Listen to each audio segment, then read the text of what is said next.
शांति आज का विषय है।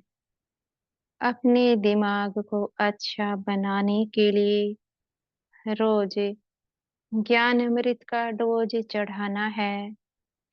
मीठे बाबा कहते हैं हमें अपने दिमाग को अच्छा बनाने के लिए प्रतिदिन मुरली पढ़नी है। मुरली पढ़ने से हमारी बुद्धि विशाल बनती है।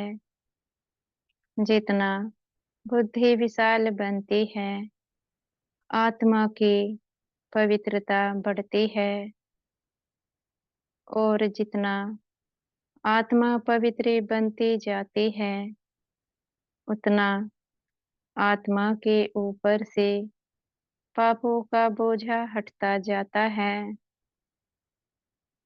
जब आत्मा अपने पापों के बोझे से मुक्त होती जाती है, उसकी अवस्था ऊंची बनती जाती है।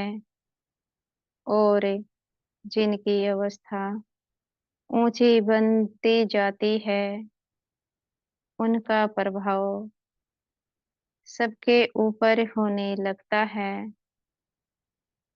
अगर अपने प्रभाव को दिखाना है कि हम ईश्वरीय संतान हैं, स्वयं भगवान बैठे हमें पढ़ाता है, तो हमें पढ़ाई और योग को महत्व देना पड़ेगा।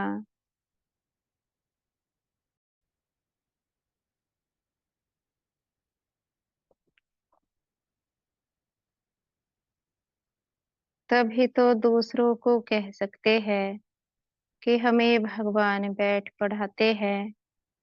जो प्रतिदिन हम पढ़ाई करते हैं, उसका प्रभाव अपने ऊपर देखना होता है। आखिर उस पढ़ाई का प्रभाव कितना अपने ऊपर हुआ है, अर्थात अपने में कितना परिवर्तन हुआ है। परिवर्तन से ही पढ़ाई को समझा जा सकता है कि हम पढ़ने में कितने होशियार हैं। अगर आज भी अपना मन अपने या दूसरों की बातों के प्रभाव में आ जाता है, पढ़ाई और योग की ओर ध्यान नहीं है, पढ़ाई को अच्छे रीति समझा नहीं है, और अच्छे रीति तब समझेंगे जब पढ़ाई के साथ साथ बाबा को याद भी किया जाए, और याद के साथ साथ पढ़ाई भी की जाए।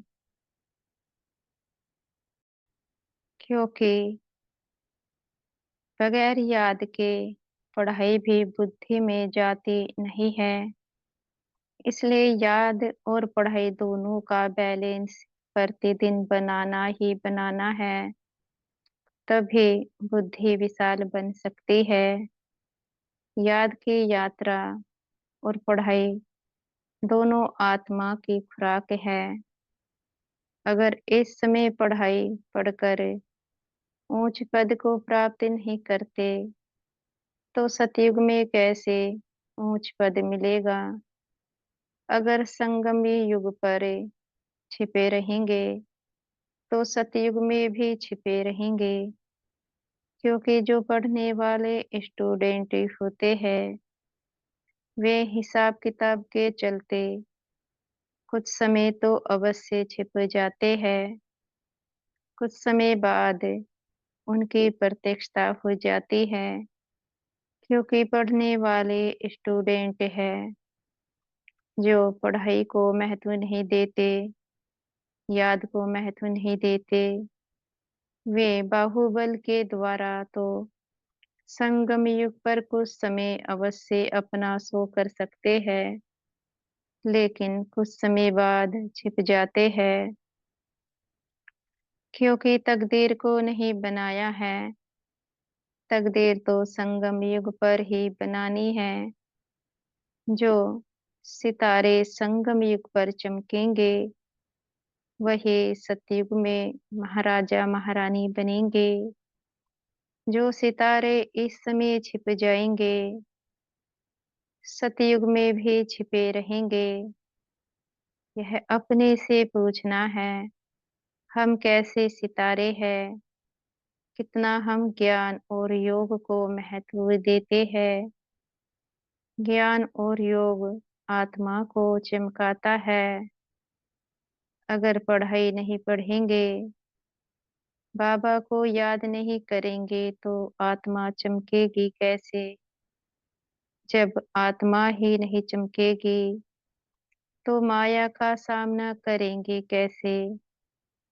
जिसकी आत्मा में चमक होगी, जिसकी आत्मा में चमकी होगी, वही तो माया को हरा सकते हैं। और जो माया को नहीं हरा सकते, वह विश्व का कल्याण भी नहीं कर सकते। जो विश्व कल्याणकारी नहीं बनेंगे, वह सतयुग में महाराजा महारानी भी नहीं बनेंगे। यह अपने से पूछना है, हमें क्या बनना है? क्या महाराजा महारानी बनना है, या फिर प्रजा दास दासी बनना है? करे अपनी अपनी चेकिंग। अच्छा, ओम शांति।